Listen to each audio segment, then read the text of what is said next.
What is up, everyone? It's Quinn here, and in today's video, I'm going to be going through my Week 7 top 20 quarterback rankings. Running backs and wide receivers were posted yesterday. Today, I'll also have the tight ends and the defenses. But let's just dive right into Tier 1. And this is actually going to be a new look Tier 1. The top two quarterbacks consensus heading into the season are both on bye with Josh Allen and Lamar Jackson. So we've got Jaden Daniels and Patrick Mahomes up here in Tier 1. For Jaden Daniels, I just really love this matchup against the Cowboys. The Cowboys are allowing the most fantasy points per game to the quarterback position. The Commanders have the third highest implied point total. And then Daniels hasn't necessarily been like amazing for fantasy so far, but he's still been very solid. The rushing production has been there. He's averaging 9 carries a game. So I'm very confident in Jaden Daniels as like a high-end QB1, especially with this matchup here against the Cowboys. And then for Patrick Mahomes, just got to give him his flowers. He has managed to work his way up to quarterback 1 in points per game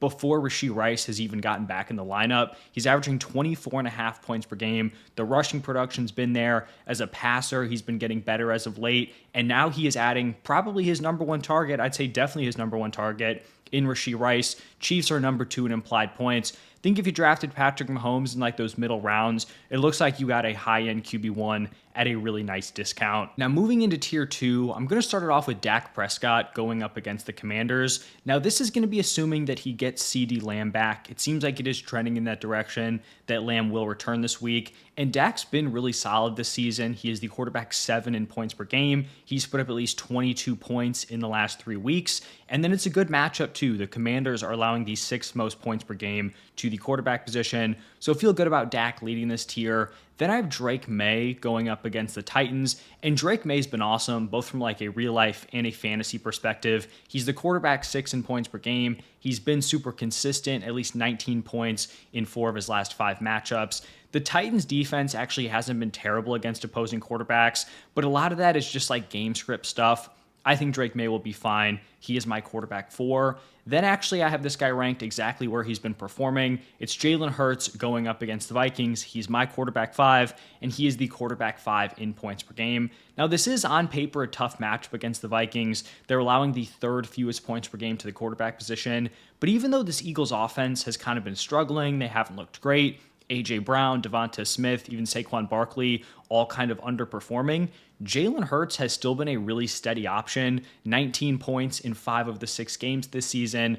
I know it's not the best matchup. I'm still fine with Jalen Hurts here in Tier 2. Then I have Caleb Williams going up against the Saints. I like this matchup. They're allowing the 4th most points per game to the quarterback position. The Bears are projected to put up points. They are top 6 in implied points. And then Caleb has just been a really solid fantasy option this year. He has the mobility. He has the weapons in this Ben Johnson offense. He is the quarterback 8 in points per game.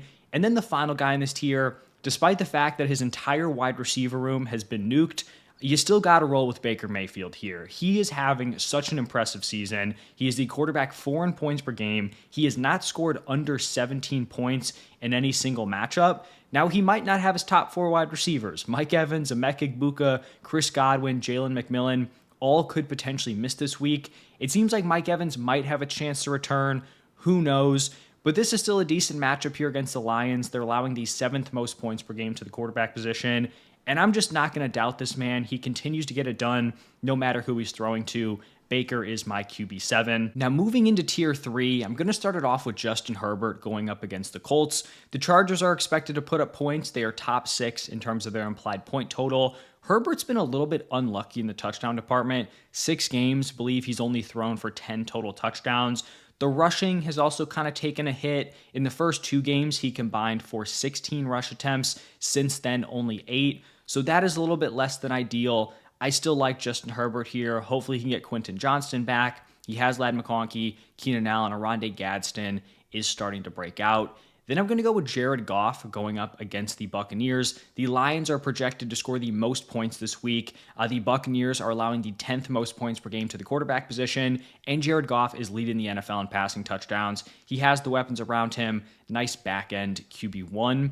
Then I've got Daniel Jones going up against the Chargers. Had a couple of down games in a row. Really nice bounce back in week 6. He scored at least 15 points in 5 of the 6 games this season. Now, it's not a great matchup here against the Chargers. They're allowing the 7th fewest points per game to the quarterback position. But I think Daniel Jones has proven he's a solid, steady option. I do still believe in this Colts offense, even in a less than ideal spot here against the Chargers. After Jones, going to go with Jordan Love going up against the Cardinals. The Packers have the 4th highest implied point total. Jordan Love's just been like totally solid, nothing crazy, but you'll certainly take 17.8 points per game as like a later round quarterback dart. So the matchup doesn't scare me. Nice back end QB1. And then the last guy in this tier, I really debated between tier 3, like the bottom of it, or the top of tier 4. I ended up going with Justin Fields, and he's just in this really sketchy spot where he has either had a super high ceiling or just like these complete floor games where he has played in 5 games this season. He scored at least 25 points in 3 of the 5, and then the other 2, he has not hit 5 points. So he's either been like a huge winner in your lineup or he's just completely sunk your week. If I was confident or if I knew 100% that he would be the starter throughout the entire game, I would have him ranked a lot higher. The issue is with his recent play, especially that game, I think it was in London, against the Broncos, I really feel like he's at risk of getting benched at any point. And he has been a quarterback that's really thrived in like the garbage time where he's able to rack up a lot of points just late in games when the loss has kind of already been secured.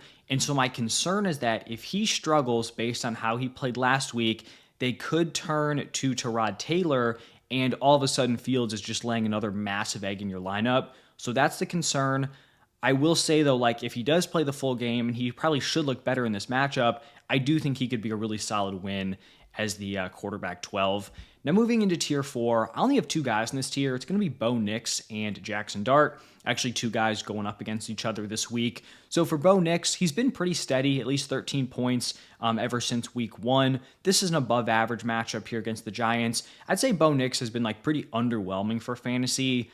But as like a higher end QB2 this week, I think he's fine. And then for Jackson Dart, this is kind of interesting because this is a really bad matchup here against the Broncos. We just saw what they did against Justin Fields. The Giants have the lowest implied point total all the way down at 16.75.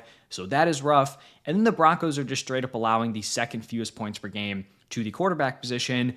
But Jackson Dart has looked good, and from a fantasy perspective, he has shown that solid rushing production where he is averaging 10 carries a game, and he has not gone for under 50 rushing yards. So if he can just maintain that rushing floor, I think he looks like a lot more of an intriguing option, even in a bad spot here against the Broncos. So I don't love him, but if you're desperate, I do think he's playable, even though the matchup is pretty unfortunate. And then the 5th and final tier, just kind of like your QB2s, your desperate options. Going to go with Trevor Lawrence going up against the Rams. His last 2 games for fantasy have been his best 2. Now, he doesn't get a great matchup here against the Rams, but I still think there's some room to grow here with this Jaguars offense. They're still pretty sloppy in terms of their operation. They're racking up a lot of these like pre-snap penalties, like you had a touchdown called back to BTJ because Travis Hunter's offsides. So I think they're going to get better, but I think it's probably going to be pretty steady. I don't think they're just going to like all of a sudden have everything come together. Then actually in that same matchup, I've got Matthew Stafford going up against the Jaguars. I think potentially not having Puka is a pretty big hit to this passing attack. In week 6, with Puka kind of in and out of the lineup, Matthew Stafford had his worst fantasy game, 181 passing yards, only 1 touchdown. So if Puka's back, I think you could bump Stafford up to the tier 4 area, but personally, I think he's probably not going to play this week.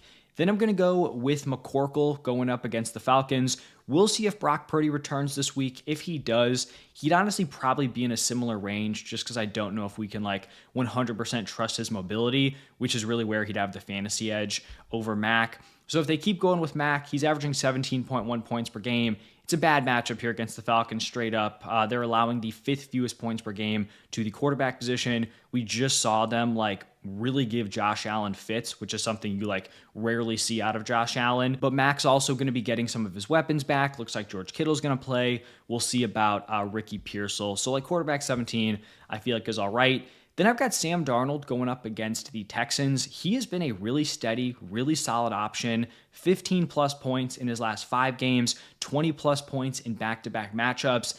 This is a really tough matchup here against the Texans, though. This Texans defense allowing the fewest points per game to the quarterback position. I believe they're allowing under 13 points per game just overall from like a real life perspective. So this defense has been very, very tough. Sam Darnold's playing great. JSN looks awesome, but for a quarterback who doesn't have a ton of rushing upside, not someone I'm trying to like force in a tough matchup. Then I have Aaron Rodgers going up against the Bengals. It's a good matchup here against Cincinnati. The Steelers have a implied point total of 24 points. Rodgers is just tough because the complete lack of rushing production does just give him a very low floor and also honestly a pretty low weekly ceiling. And then the final guy here, debated between a few different names, ended up going with Bryce Young going up against the Jets. The Jets are allowing the 8th most points per game to the quarterback position. This Panthers offense has looked better as of late. I think a big concern here for Bryce Young, and just kind of a bummer from last year, was that when he had that second stint as the starter in 2024, he was really using his legs. He was racking up a lot of rushing production, getting into the end zone with his legs. And that's just been non-existent this year. Like, he has 16 carries for 59 total yards. From a fantasy perspective, that is a massive bummer. But in a good matchup, I'm fine with him as the final guy in these rankings. So that is going to wrap it up for my top 20. If you guys enjoyed, do me a huge favor, hit that like button, subscribe. Thank you all for stopping by. Stay tuned for the other positions, and I will see you guys in the next one.